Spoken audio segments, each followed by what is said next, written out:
Halo semuanya, apa kabar? Saya dengan Emilia Fedia di Akademiku Indonesia dalam serial Edukasi Kesehatan.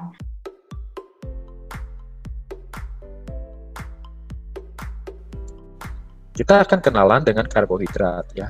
Karbohidrat secara umum, kemudian lebih spesifik tentang apa itu karbohidrat ya, dari komponen-komponennya dan mungkin dari jenis-jenis makanan yang mengandung karbohidrat. Nah, ini secara umum karbohidrat itu bisa dibagi jadi dua nih. Ada yang sederhana, ada yang kompleks. Karbohidrat sederhana itu juga dibagi dua lagi. Ya, ini namanya agak sulit, monosakarida dan disakarida. Nah, dari kata mono, kita udah tahu mono itu satu, di itu apa? Dua. Jadi, monosakarida itu satu molekul dari gula yang paling sederhana, itu namanya monosakarida. Sedangkan disakarida ini adalah gabungan dari dua molekul gula yang sangat sederhana itu menjadi dua ikatan dan jadilah disakarida. Nah, kalau kompleks gimana? Kompleks itu ikatannya lebih banyak lagi dari dua, jadi ada yang namanya oligo dan ada yang poli. Ya, oligosakarida lebih pendek daripada yang polisakarida lebih panjang, sehingga dia adalah ikatan-ikatan monosakarida. Nah, kita lihat nih satu-satu supaya kita tahu nih, bisa bedain, nah ini karbohidrat atau ini bukan karbohidrat. Nah, karbohidrat sederhana ini biasa kita sebut dengan gula. Gula itu luas sekali ya. Bisa gula yang artinya makanan yang manis, ya. Bisa juga gula yang benar adalah karbohidrat. Nah, gula yang karbohidrat itu gimana? Ada dua, mono dan di. Monosakarida dan disakarida. Nah, kita lihat ini gambar. Monosakarida itu adalah contohnya fruktosa, glukosa, dan galaktosa. Tiga-tiganya ini adalah yang paling sederhana dari bentuk gula. Sedangkan disakarida adalah gabungan dari fruktos, glukos, dan galaktos membentuk ikatan baru yaitu namanya sukrosa, maltosa, laktosa. Ada jenis-jenis lain mungkin kita tidak bahas karena jarang juga, tetapi ini yang akan mempengaruhi makanan-makanan yang kita konsumsi. Nah, fruktosa ya biasanya itu ada di dalam buah-buahan. Kalau glukosa, kita mungkin kalau mikir glukosa mikirnya gula ya. Gula dapur, padahal gula dapur ini adalah sukrosa. Kalau sukrosa berarti gabungan dari fruktosa dan glukosa gitu. Nah, galaktosa ini ada di dalam susu ya. Ada dalam susu, dia membentuk laktosa bersama dengan glukosa. Jadi namanya laktosa di dalam susu. Kalau maltosa ini gabungan dari dua molekul glukosa dan biasanya ada di apa? Ada gula namanya malt, kemudian ada untuk membuat bir, fermentasi semua biasa itu malt. Nah, maltosa itu adalah gula itu. Jadi ini adalah gula sederhana gitu. Nah, sukrosa ada glukosanya, laktosa juga ada glukosanya. Jadi nanti tergantung dari tubuh kita mencernanya gimana. Gitu. Nanti saya jelaskan di slide berikutnya ya. Nah, ini sukrosa. Sukrosa ini adalah gula dapur. Kemudian laktosa ini adalah gula dari susu. Nah, sukrosa kita pasti mikir kalau makan gula yang banyak maka meningkatkan gula darah.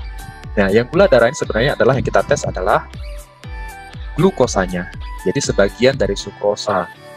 Nah, kalau laktosa ini kita lihat dia dari susu, kemudian akan dicerna di dalam tubuh oleh enzim yang namanya laktase. Tapi sebagian orang sudah tidak ada nih laktasenya. Waktu kecil minum susu terus, enzimnya tersedia. Tetapi makin lama, ketika dewasa, laktase bisa hilang karena udah lama minum susu. Namun juga biasanya ada faktor genetik yang terkait dengan adanya enzim laktase atau tidak dalam pencernaan kita. Sehingga orang yang sensitif terhadap laktosa, namanya lactose intolerance, dia akan sangat sensitif terhadap laktosa dari susu. Sehingga ketika makan, minum susu, akan terjadi mencret, BAB cair. Karena apa? Dia tidak dicerna oleh enzim, dia akan digunakan oleh bakteri menghasilkan gas dan asam, dan itulah yang menyebabkan sering kentut, kemudian perutnya gak enak, sakit, akhirnya mencret. Nah, jadi ini adalah satu golongan namanya gula sederhana atau karbohidrat sederhana, sukrosa, laktosa. Laktosa tadi seperti bir yang memang jarang kita konsumsi, namun sama akan menghasilkan meninggikan gula darah. Gitu. Nah, karena sukrosa ini banyak kita konsumsi, ya, ini yang paling berperan dalam meningkatkan gula darah. Nanti kita bahas deh ya. Nah, tadi sudah gula sederhana. Sekarang yang kompleks gimana? Yang kompleks itu ada dua, zat pati sama yang serat. Gitu. Nah, zat pati ini kita lihat di sini ada contohnya dari amilosa, ada dari amilopektin, ada juga dari glikogen. Gitu. Bedanya apa? Kalau amilosa bentuknya glukosanya berikatan dan panjang satu rantai. Sedangkan amilopektin, coba lihat yang dilingkari merah-merah, itu ada ikatan-ikatan yang bercabang, ya. Nah, dengan ikatan-ikatan bercabang ini membuat amilopektin ini akan lebih mudah dicerna oleh enzim yang ada di dalam saluran pencernaan, sehingga lebih mudah untuk meningkatkan gula darah, ya, lebih mudah dicerna. Glikogen gimana? Glikogen ini sebenarnya cadangan glukosa yang ada di dalam tubuh yang simpan di otot. Jadi ketika tubuh kita membutuhkan, glikogennya akan dipecah satu-satu, ya. Ranting-rantingnya dipotong satu-satu untuk memenuhi kebutuhan energi di sel yang lain. Jadi bisa juga di sel otot, ya, dipakai di mesin untuk menghasilkan energi di dalam sel dan menghasilkan energi. Jadi ini adalah cadangan yang akan digunakan. Jadi karbohidrat kompleks, ya, zat pati ini dengan glikogen gitu. Nah, zat pati seperti apa? Yang kita biasa lihat nih, nasi, kita bilang karbohidrat kan. Nah, itu adalah karbohidrat kompleks. Tepung, kentang, mie gitu. Yang simplex tadi apa? Nah, yang simplex tadi adalah yang sederhana, gula sederhana seperti gula dapur, bisa juga dari susu, bisa jadi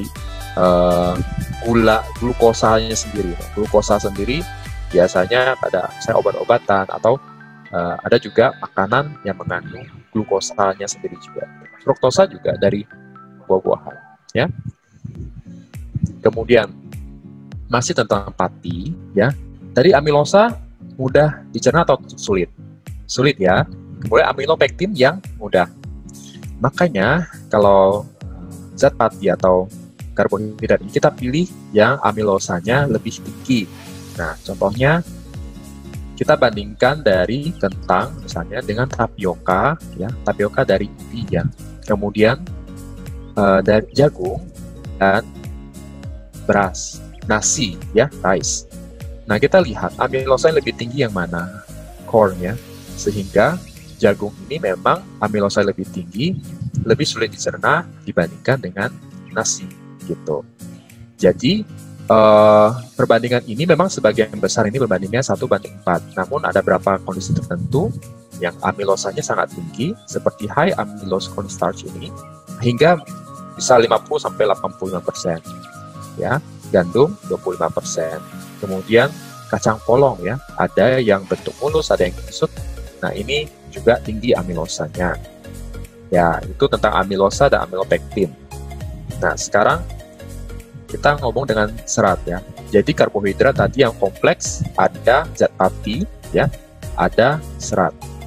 Nah, yang serat ini dia sebenarnya karbohidrat juga tapi tidak bisa dicerna oleh tubuh, sehingga dia biasanya dipakai oleh bakteri-bakteri khusus. Nanti bisa kita bahas berikutnya. Namun yang saya mau sampaikan di sini adalah serat ada dua kelompok besar, yaitu yang larut air dan yang tidak larut air.